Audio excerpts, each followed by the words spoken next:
College में गर्मियों की छुट्टियां होने पर राधिका और रोहन अपने दोस्त मनोज और शिल्पा के साथ परिवार के पुराने फार्म हाउस पर घूमने जाने का प्लान बनाते हैं।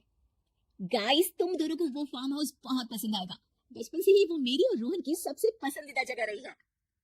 पर मैंने तो इतने सालों में तुम्हारे मुंह से कभी फार्म हाउस का नाम तक नहीं सुना। बचपन में फार्म हाउस जाते थे, लेकिन फिर अचानक सबने वहां जाना बंद कर दिया और वजह कभी किसी ने बताई नहीं। पर अब हम चारों मिलकर वहां धमाल करेंगे। इसी तरह बातें करते कुछ घंटों का सफर तय कर चारों शहर से दूर ऊंची पहाड़ी पर बने राधिका और रोहन के फैमिली फार्म हाउस पर पहुंच जाते हैं। वाह यार, ये तो बड़ा ही सुंदर है। पूरा घूमोगे तो और अच्छा लगेगा, लेकिन उससे पहले सब फ्रेशन अप हो जाओ, फिर साइट सीइंग के लिए जाएंगे। राधिका और रोहन अपने अपने कमरे में चले जाते हैं, लेकिन मनोज और शिल्पा घर में घूमने लगते हैं, जहां शिल्पा की टक्कर हॉल के बीचों बीच रखी एक पुरानी लकड़ी की कुर्सी से होती है।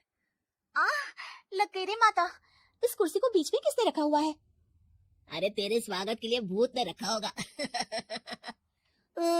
तुझे बात ऐसी आ रही है, जब खुद टकराएगा तो पता चलेगा। हाँ ठीक है, पर अभी तो इसे साइड में रख दे। शिल्पा कुर्सी को एक कोने में रख देती है और वो दोनों भी अपने कमरे में चले जाते हैं, जिसकी थोड़ी देर बाद चारों बाहर घूमने निकल जाते हैं। इसी तरह रात हो जाती है। फार्म हाउस में वापस आकर वे लोग सीधा सोने चले जाते हैं। आधी रात को मनोज की नींद खुलती है। बड़ी तेज प्यास लगी है, पानी साथ लेकर सोना चाहिए था। हाँ, अब रसोई तक जाना पड़ेगा।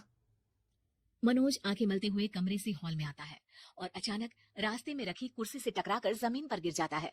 अरे मर गया रे दादा, शिल्पा सही बोल रही थी, बड़ी तेज लगती है ये कुर्सी तो, पर इसे दोबारा बीच में किसने रखा? मनोज एक बार फिर उस लकड़ी की कुर्सी को कोने में रख पानी पीकर कमरे में चला जाता है।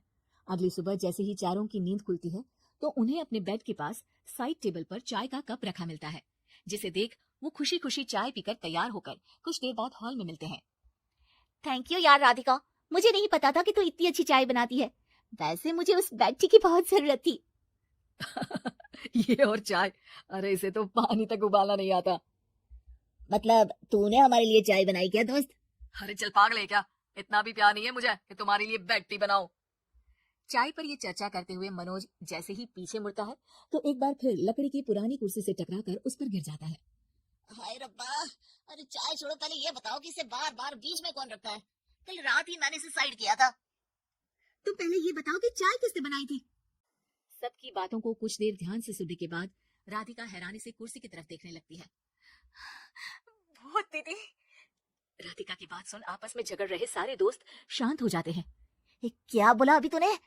अरे पर अब वो यहाँ कैसे हो सकती हैं? क्यों नहीं हो सकती? हमने यहाँ आना छोड़ा था, पर उन्होंने तो घर नहीं छोड़ा ना। और याद करो, ऐसे बेड के पास कप रखना और कुर्सी को कमरे के बीच में रखना, ये सब वही तो करती थी। ये तुम दोनों किसकी बात कर रहे हो? अरे जो भी हो, कुछ अच्छा तो बिल्कुल नहीं लगता। देखो, डरने की कोई जरूरत नहीं है। वो सालों से इस घर में रहने वाली भूत दीदी है। वो बचपन से ही हमारे यहाँ आने पर एक बड़ी बहन की तरह हम दोनों का ख्याल रखती हैं। ओए, पगला गया है क्या? शिल्पा, मुझे यहाँ नहीं रहना, तू भी मेरे साथ ही चल। ये दोनों तो पागल हो गए हैं। जहाँ मनोज डर से वापस जाने की बात कर रहा होता है, वहीं शिल्पा अपने फोन में बिजी होती है। क्या तुम्हें यहाँ की सिचुएशन समझ में नहीं आ रही जो फोन में लगी हो? जिसे जो करना है करो, मैं तो जा रहा हूँ। मनोज हड़बड़ाहट में अपने कमरे की तरफ जाता है, जिसके साथ राधिका और मोहन भी उसे रोकने के लिए पीछे पीछे जाते हैं, लेकिन शिल्पा वो तो अभी भी फोन में लगी रहती है। कुछ देर बाद जब वो तीनों दोबारा हॉल में वापस आते हैं तो शिल्पा को सबके पैक्ड बैग्स के साथ देखकर हैरान रह जाते हैं। ये सब क्या है शिल्पा? यहाँ हम इसे समझा रहे हैं और तुम हमारे बैग्स भी पैक कर लेकर आई। अरे आखिर में फोन से बाहर निकलकर कुछ किया तो सही इसने। दोस्तों देखो, कल से हम यहाँ हैं। भूत दीदी ने कुछ किया नहीं ना? फिर डर क्यों रहे हो? 4 दिन और रुकोगे तो पता चलेगा कि क्या होगा। मतलब? इस पर शिल्पा उन तीनों को फार्म हाउस से बाहर लाकर फोन में पुरानी न्यूज का आर्टिकल दिखाती है। सालों पहले यहाँ रह रही औरत ने अपने दोनों बच्चों को सुबह सुबह दूध में जहर पिलाकर मार दिया और फिर हॉल में उस कुर्सी पर खड़े होकर खुद भी फांसी लगा ली थी। तुम्हारी बातों से मुझे इस केस की याद आ गई। गूगल किया तो पता चला कि ये वही फार्म हाउस है। अभी भी यहाँ रहना चाहते हो, जिससे कुछ दिनों में वो सबको थोड़ा थोड़ा जहर देकर मार दे? अरे पर ये दोनों तो बचपन से यहाँ आ रहे हैं, फिर इन्हें अभी तक कुछ क्यों नहीं हुआ? वो तो पापा बताते हैं कि हम आते थे। हाँ, और मुझे भी एक बार का ही याद है। वाह, और कहानियां तो ऐसे सुना रहे थे जैसे सदियों से यही रहते हो। तीनों ये बात कर ही रहे होते हैं कि अचानक फार्म हाउस में से एक आवाज सुनाई देती है। मैं यहाँ किसी को जिंदा नहीं रहने दूंगी, किसी को नहीं। बस ये सुनने की देर ही होती है कि चारों डर से कांपते हुए तुरंत कार में बैठकर वहां से भाग जाते हैं।